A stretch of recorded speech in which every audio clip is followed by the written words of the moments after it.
O blog Café na Política entrevista Leandro Fortes, jornalista da Carta Capital e autor desta reportagem. Leandro, nós estávamos conversando sobre o efeito internet. E você sabe, hoje eu gosto muito de internet, já trabalho com isso há quase, não digo 20 anos, porque a internet não tem 20 anos, mas o computador, o microcomputador tem, e eu fui um dos primeiros a comprar microcomputador aqui no Brasil.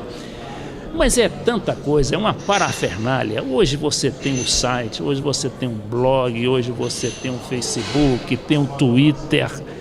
Como é que a gente consegue administrar isso, a gente jornalista, basicamente, né, para transmitir, para dar ao público uma visão mais, pelo menos, mais aproximada da realidade, do que é o Brasil real e não do Brasil virtual, que é impingido aos brasileiros? Olha, primeiro que é o seguinte, você tem que olhar isso com novos olhos, né? A gente tem que mudar a nossa cabeça de jornalista, dizer que há um admirável mundo novo na relação da comunicação no Brasil. E esse admirável mundo novo foi ditado pela internet. E é uma coisa boa, uma coisa ótima. Então, eu, por exemplo, sou um jornalista que recebo muitas pautas dos meus leitores, dos meus seguidores no Twitter e no Facebook, muitas pautas. Eu discuto com eles essas pautas, eu checo com eles, eu parto da informação que circula na internet para poder fazer matérias. Porque uma coisa é a informação na internet, outra coisa é o trabalho do jornalista. O trabalho do jornalista é um trabalho que não pode ser feito por qualquer um. O nosso trabalho é processar a informação e transformá-la num texto, que é o texto jornalístico, que pode ser compreensível para qualquer pessoa, né? O que circula na internet é informação, nem sempre é notícia. Então o que a gente tem que fazer é o seguinte, é estar sempre antenado. Eu, por exemplo, estou sempre antenado, estou sempre recebendo informações, estou sempre discutindo com os meus amigos no Facebook, meus seguidores no Twitter, estou processando as informações, estou checando o que é fundamental e, eventualmente, eu transformo isso em pauta. E muitas vezes eu tenho o retorno do meu trabalho. Aliás, nós na Carta Capital sofremos desde sempre o mesmo tratamento que é dado ao livro de Amaury Ribeiro Júnior na mídia. Nada que a gente escreva na Carta Capital repercute na mídia, mesmo com as matérias mais impressionantes. Por quê? Porque é um acordo tácito de não dar voz. É um cartel, é uma espécie de um cartel. É um cartel que tem um acordo que assim, não se dá voz para outra coisa que não seja os interesses desse cartel. Mas essas pessoas estão vivendo num mundo descolado da realidade. Essa história do livro do Amaury, para mim, é o paroxismo dessa situação. Eles vivem num mundo, eles falam para si mesmos e vivem num mundo só deles. Eles vivem em outro Brasil. Escuta aqui uma coisa, esse livro chegou a constar da lista, né, semanal? Entrou na lista até da Veja. A Veja não teve como fugir. Botou ele lá em sexto, sétimo. Mentira, porque ele está em primeiro. Está vendendo que nem pão quente. Ou teve uma lista, eu acho que um outro jornal que botou acho que na Folha, tiraram ele da lista. Aí os leitores, pelo Twitter, pelo Facebook, denunciaram, a Folha foi obrigada a recolocar de novo na lista. Tinham colocado isso também Cardoso no lugar dele. Imagina, aquilo não vendeu nem. O último livro do Fernando Henrique, né, que foi muito exaltado pela grande mídia, que não é nem dele, né? É um livro que foi editado por um jornalista a partir de algumas palestras dele ou algumas entrevistas. Bom, Leandro, o Leandro Fortes, para a informação de nosso internauta e de nossos telespectadores, ele é professor de jornalismo, é também autor de 4 livros, entre um deles fala também sobre o escândalo, que é sobre o Caimã, né? O dossiê Caimã. Evandro, há muito questionamento com relação a esse dossiê Caimã. Isso também tem a ver com o livro, né? Eu pergunto a você, até que ponto é verdade, tem fundamento essa história de escândalos a partir daquele Caimã, né? Que é um paraíso fiscal, né? Onde o dinheiro é lavado. O dossiê Caimã é um dossiê falso. Ele foi feito por 3 falsários brasileiros que moravam em Miami, elaboraram esse dossiê para chantagear o governo Fernando Henrique Cardoso. O dossiê é falso. Só que ele foi montado a partir de uma informação verdadeira que agora nós sabemos qual é. Eu sei porque eu entrevistei essas pessoas em Miami e depois na Jamaica. Eles fugiram para a Jamaica, eu fui a Jamaica. São brasileiros? Brasileiros bem picaretas. E eles me contaram o seguinte, olha, de fato a papelada é falsa, a gente que inventou, mas a informação é verdadeira. Eles me diziam na época que havia quase 300 milhões de reais das privatizações transferidos do Brasil para paraísos fiscais no Caribe, entre esses paraísos as Ilhas Cayman, né? Caimã. E então, o que eles falaram, o que eles pensaram? Nós temos a informação verdadeira, vamos bolar então a falsa que a gente diz que é o verdadeiro. Tanto é que o dossiê Caimã provocou uma enorme comoção no governo Fernando Henrique. Não é porque era falso, é porque eles sabiam que podia ser verdadeiro. Tanto que a Polícia Federal foi usada pelo governo Fernando Henrique para enterrar o assunto 2 vezes. Teve um inquérito, foi enterrado, ele teve que ser reaberto, foi enterrado de novo. Então, essa foi a utilização talvez mais grotesca da Polícia Federal num ambiente republicano no Brasil. Foi utilizada para poder neutralizar, né, qualquer discussão sobre esse assunto, porque se neutralizando isso e desqualificando isso, você não tratava do que o Amaury veio tratar alguns anos depois, 10 anos depois, que era que de fato os pilantras lá de Miami tinham razão. Havia dinheiro retirado das privatizações enviado para paraísos fiscais.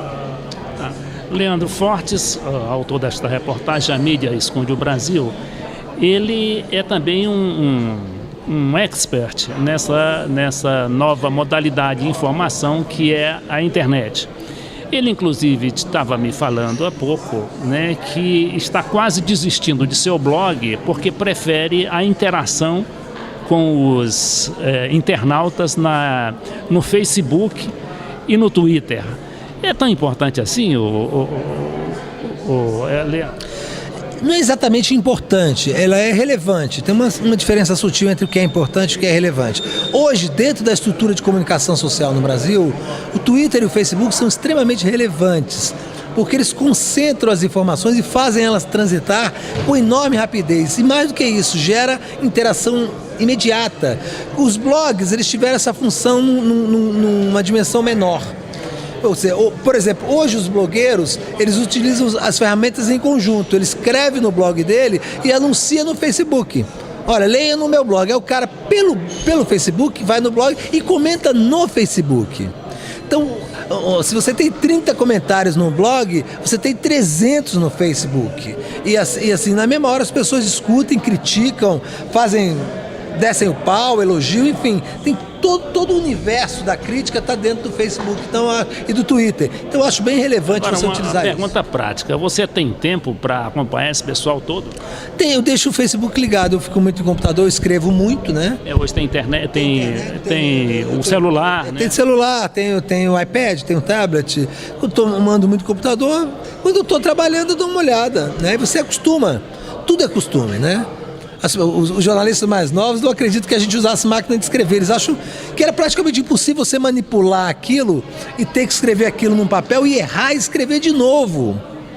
Né? Assim, e imaginar que antigamente nos jornais a gente diagramava numa prancheta, né, com papel e máquina de calcular. Então, tudo é costume, tudo é costume. Eu acho que hoje, e tem uma novíssima geração de jornalistas que já nasceu nisso, que mexe com tudo ao mesmo tempo, escreve, tira foto, faz vídeo, faz upload, faz download, e esse é o futuro e é o presente. Se a gente não se adaptar, a gente acaba que nem essa velha mídia, ainda escrevendo em jornal de papel, escrevendo para ela mesma, recebendo elogios dela mesma e vivendo num mundo à parte, num Brasil que não existe mais.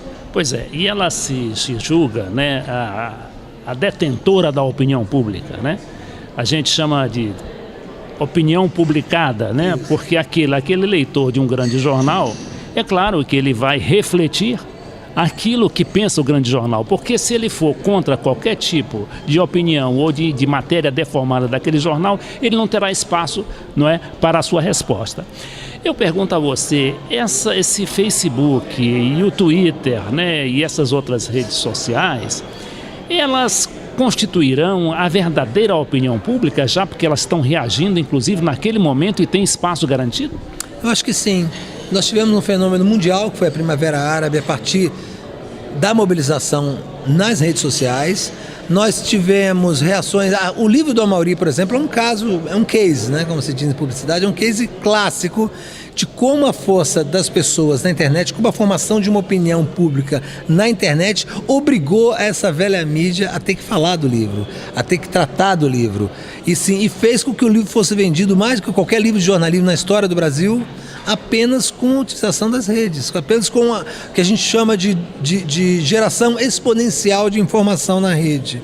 O que também chamado de viralização, né? Você transformou, o livro virou um elemento viral. Então ele o viral é o seguinte, no sentido de que é um assunto obrigatório.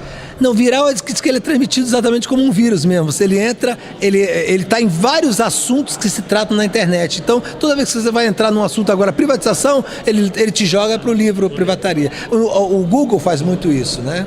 Então, se você tratar de privatização hoje no Brasil, você vai cair no livro A Privataria Tucana. Então são milhões de pessoas que já têm essa informação e que não teriam se não houvesse a internet. Nós viveríamos o que vivemos em 89, quando o debate do Lula e do Collor foi manipulado pela TV Globo e ninguém nunca pôde falar nada porque não tinha espaço para falar. Hoje nós sabemos, e todo mundo sabe pela internet, as novas gerações inclusive, que aquilo foi manipulado. Porque, na verdade, a privatização foi, assim, o escândalo do século, né? A gente pode dizer. Hoje nós sabemos que foi o escândalo e foi a roubalheira do século no Brasil, com certeza. Pois é. E isso nunca foi tratado, né, de forma profunda, né? E, de qualquer maneira, a internet veio, conjuntamente com seus badulaques, os blogs e as redes sociais, ela veio para destampar essa panela, né? Essa caixa de Pandora. Essa caixa de Pandora. E você, aqui para a gente já está chegando ao final, né? Eu só gostaria, você como professor de jornalismo e a gente também como velho jornalista, o que é que você aconselha para o jovem profissional que está começando, digamos, a pensar em fazer o vestibular, né, para fazer jornalismo? Eu quero que as pessoas, que esses garotos, que esses jovens, eles tenham em mente que o jornalismo não é uma profissão fácil. É uma profissão que exige dedicação e que exige honestidade intelectual. E que é preciso, de certa... Ganha muito pouco, né, no início. Ganha pouco no início, depois, se você se torna um bom jornalista, você vai ganhar mais, como qualquer profissão. Profissão trabalhosa, mas é uma profissão que dá muita satisfação pessoal. Eu, particularmente, sou um apaixonado por jornalismo e gosto demais. Não gosto, inclusive, de quem fala mal de jornalismo. E sou a favor do diploma, inclusive, que eu acho que tem que treinar, formar academicamente jornalistas no Brasil.